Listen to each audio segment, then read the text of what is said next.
I'm Marty Cohn, and this is BCTV's Meet the Candidates 2020, sponsored in part by Brattleboro Savings and Loan. This series affords you an opportunity to hear from the folks running for elected office. Today, our guest is Vermont State Auditor Doug Hoffer, the Democratic Party candidate for Auditor of Accounts. Welcome, State Auditor Hoffer. Thank you, Marty. Good to be here. All right. Well, thanks for taking the time. Let's just get right to it. Why are you seeking re-election as state auditor? Well, to be honest, after 8 years, I'm still enjoying the work, and I see no reason to stop. There's a lot more work to do, and the good news is that after the hiring freeze was removed, for us at least, we've just filled some vacancies that we had in the office with really excellent candidates, and I think the team is very strong, so I'm looking forward to another term. All right. And what sets you apart from the other candidates running for auditor? Only one other candidate running for auditor, and what sets me apart, obviously, is the fact that I have 8 years of experience. Maybe, if it's okay with you, could I take a minute or two to tell your viewers what the heck we do? Because always a good idea. What does a state auditor do? I think there's unquestionably, after 8 years, I know a lot of people don't really understand what they do. They picture, green eye shades and people with sharp pencils, and that's true to some extent, except for the eye shades. But we don't do financial audits and we don't do compliance audits, which are very important. They're required by law. But the audit of the state's financial statements, to be honest, although Wall Street insists on it and it's good practice, we should always do that, it's kind of boring. Also, the compliance audit, what's called the federal single audit, which is a requirement by OMB. All states have to do that because we get so much federal money that have a lot of requirements for eligibility, all kinds of stuff. And it's essential that it be determined whether the state and the sub-grantees are meeting those requirements. That too is a little tedious. They're all important. But the thing that made this job of interest to me is that leaves our office free to do performance auditing, which covers a lot of ground, but generally speaking, allows us to answer the question, is the state spending the money on the programs created by the legislature as expected, and are they getting the results that the legislature anticipated? Are we achieving the goals of those programs? That is performance auditing. And if not, then the legislature then has some opportunities to either reallocate those resources or say, heck, that program doesn't work, we should try something else. I think this is really important. At base, it's about transparency and accountability. So that's what we do. And having spent 20 years as a policy guy before I ran for election, it's right up my alley. So I love the work. It's good. Well, thanks for that explanation. And so let me ask you, if you're reelected, what would be your top 2 priorities if you're reelected? Well, that's easy. The first one is something that we've now spent quite a bit of time on, and as long as I'm in office, we will continue to devote resources to, and that's healthcare. It is a $6.2 billion industry. It affects every single person in this state. I'm very concerned about affordability and growth. There's no question, there's a lot of talk right now about the all-payer ACO model and whether that's appropriate and where it's leading. I don't think anybody would argue with the idea that we can and should try to get away from fee-for-service.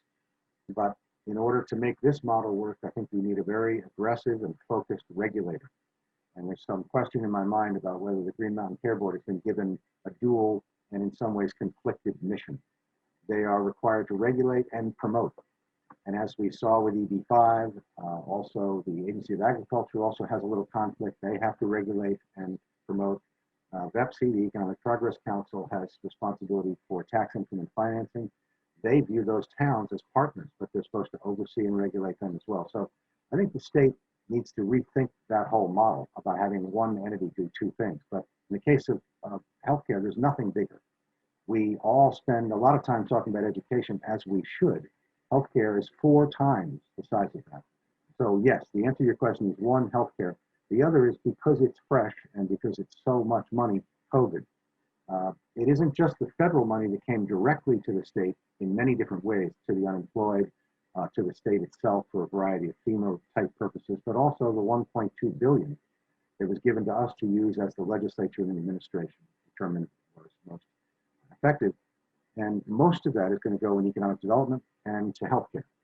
So there's a number of angles to that that we are investigating right now and doing the risk assessment necessary to define the objectives for some audits related to that money. So those are the two primary focuses right now. All right. Well, let me ask you about a couple of issues. And I know you're not the legislative side of things, but what do you think we could do for Vermont families with young children in terms of helping them find and afford childcare, which has economic impacts to the state? I'm glad you mentioned that because about almost 20 years ago, I did a job when I was independent as a policy guy for some childcare folks. And I didn't have kids. I didn't know anything about childcare, but I learned a lot. One of the things I learned, which was so important to me, is two things related, of course, is that in addition to the obvious and demonstrable benefits to the kids of high quality early childhood education, there's something that people don't usually think about, and that is that the labor market does not work without childcare, period. Now, I'm old enough that I grew up in a time when one income was sufficient to support a household. That hasn't been the case for a long, long time. So everybody's got, for the most part, everybody's got to work. And, parents, the cost of healthcare is prohibitive. The feds contribute a lot of money, the state contributes a lot of money through our taxes, and parents contribute a lot of money. They're kind of maxed out. So the question then is, who's not at the table? The answer is business. Very, very few businesses contribute, some do, to their credit, directly to the cost of healthcare for their employees. And while nobody would, I'm crazy, I can say this because I'm speaking truth to power, but nobody would look for ways to ask for more burdens on business, but this one's a very big deal. And I think that childcare, from my way of thinking, is no less important than unemployment insurance and workers' comp, which are statewide programs designed to solve problems. And we can't hide from the fact that this one requires more money. There's no way around it, period. So that's a short answer to your question. I won't tell you how I would do it because I get myself in a lot of trouble, but I think policymakers need to engage the business community. All right. Well, let me ask you about the other end of the age spectrum, because recent reports indicate that seniors in Vermont face one of the highest rates of financial insecurity in the nation. How do you think we can make life for seniors more affordable? I think the most obvious first answer is housing. And that has so many other ancillary benefits. We hear a lot of people, including the business community, to their credit for the last 10 years or so, talking about the fact that we don't have enough affordable housing. And that's true. There's simply no question about it. It's not just for low-income folks, it's for middle-income folks as well. And remind me to get back to something about perpetually affordable housing at the end of this short rant, but I don't think there's any question that investments in affordable housing have demonstrable benefits, not just solving the problem for low-income folks regardless of age, but they put people to work immediately. Building housing has very strong multipliers, economic multipliers, so that's an advantage. You get a 50 to 100-year hard asset, and you solve the problem. So to me, it's just obvious. Now, it's easy for people sometimes to talk about housing. They just say, we need more housing, we need workforce housing, we need affordable housing, whatever, and that's all true. But I would direct your viewers to give some thought to what came out of 30 years ago or more, 35 years ago, the community housing trust movement, which is perpetually affordable housing. Because if we invest public funds in housing that's affordable today for your family, say you and your family are at 70% of the median income and you can't quite get in the door without some help, there are VHFA and other stuff that get you in. But 10 years down the road, once your family has grown, maybe your income's a little bit higher, you can take a bigger mortgage. You want to move, but you want to take all the equity with you, so that when you sell it, it's no longer affordable to the next young family that was like you 10 years prior. So what the land trust model does is say, anybody that's coming in, we're going to get you into this house. We're going to get you out of renting and into home ownership, which is much better for almost everybody. for all the obvious reasons. But when you leave, we're going to limit how much of the equity you can take with you. We're going to keep some of the equity in the house so that the next family can afford it as you do. Now that doesn't, you don't have to do that for all the housing we create, but the Vermont Housing Conservation Board and Trust, working with all the nonprofit developers in Chittenden County and other parts of the state. And by the way, if people don't know this, Vermont is known around the country as having some of the smartest, most successful affordable housing people and organizations in the country. We've done a great job, in part because of something that happened during Madeline Kuhn's tenure, which was the creation of the Vermont Housing Conservation Trust. And it's funded by a brilliant and imaginative funding source, which is the property transfer tax. Because when you come in to buy a $300,000 house, if they add 1% and you amortize that over 30 years, your mortgage just went up by $8. You know, so what? It's perfect. And anyway, we have a lot going for us, but we still have a pretty big gap, a lot of unmet need. So I would say spend a lot more money on affordable housing, and you put people to work. And furthermore, in the rural or less advantaged parts of the state, a couple of counties, not so much like yours, but Bennington County up in the Kingdom, you can direct these monies wherever you want. Furthermore, if there's public money in it, you could say, okay, all you developers, part of the deal is, to the extent possible, we want you to hire local labor, put those folks who live in those communities to work. Sounds like I'm running for something, doesn't it? Yeah, and that's fine. It sounds like you're the right guy in the right place to talk about these things. So let me ask you, I have to be optimistic that we are going to emerge from this coronavirus. What would be your vision for Vermont in a post-COVID world? Well, there's a couple of things that were major issues before COVID and remain major issues that aren't getting much attention right now. One of them is income inequality, which is a major problem, not just in Vermont, of course, across this country. And we need to work on that. It's going to take a lot of hard work by all of the parties. Everybody's got to agree on the seriousness of it and have an honest conversation about how to get from here to there. Also, I think it's not uncommon for governors to feel as though they can't solve problems because everything's too expensive. But simply saying, and I'm not picking on any particular governor because I've seen this in my entire tenure in Vermont, over 30 years here, they say we have to live within our means, and that's true to some extent, but a state government is not a family. Now, we can't print money like the federal government, but we can make choices. And I've got some work that we've done in the office that says, for example, that a lot of the core economic development programs in the state can't be evaluated objectively. I can't answer the question if the legislator says, how are we doing with program X? I don't know what the return on investment is. And if that's the case, then they're obligated, in my view, to say, God, we didn't know that. We should reallocate those funds to something else that we know will get a good return on. Unfortunately, when you create programs and they have a life of their own, they're develop these vested interests. You say, don't take our money away. Well, hard choices have to be made up and down the line. And there's a reluctance to do that. I understand it. It's partly human nature. But I don't see those tough conversations occurring. For example, slightly unrelated, but a few years ago, I got interested in public safety, something I knew nothing about, the money. So I said to one of the guys in my office, let's figure out how much we spend collectively on public safety in the state, both local and state government.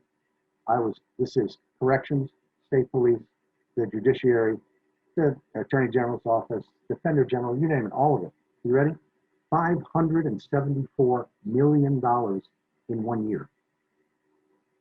And so that blew my mind. And I went to somebody you folks in Southern Vermont know, Dick Sears, Senator Sears, who's been engaged with and in the lead on many issues related to public safety for many, many years. And I said, if you had an opportunity today to start with a blank slate to create the public safety system, infrastructure in Vermont, would it look anything like what we have now?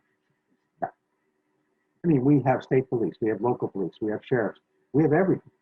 And if you don't believe that there are redundancies and inefficiencies in that system, then you're insane. So I gave that to the legislature and said, maybe this will be a catalyst to get them to start a conversation about this. Well, they're so overworked and they have so few resources and so little time. They only have 4 months. Most of them have no staff. They basically put out fires. So nothing has been done with them. So post-COVID for me would be, hey, let's have an honest conversation about all the big stuff. For example, a friend of mine, state senator, was a big supporter of a program that was created a couple of years ago to pay people to come to Vermont. I think that's a bad choice for a lot of reasons, and I have a report on our website.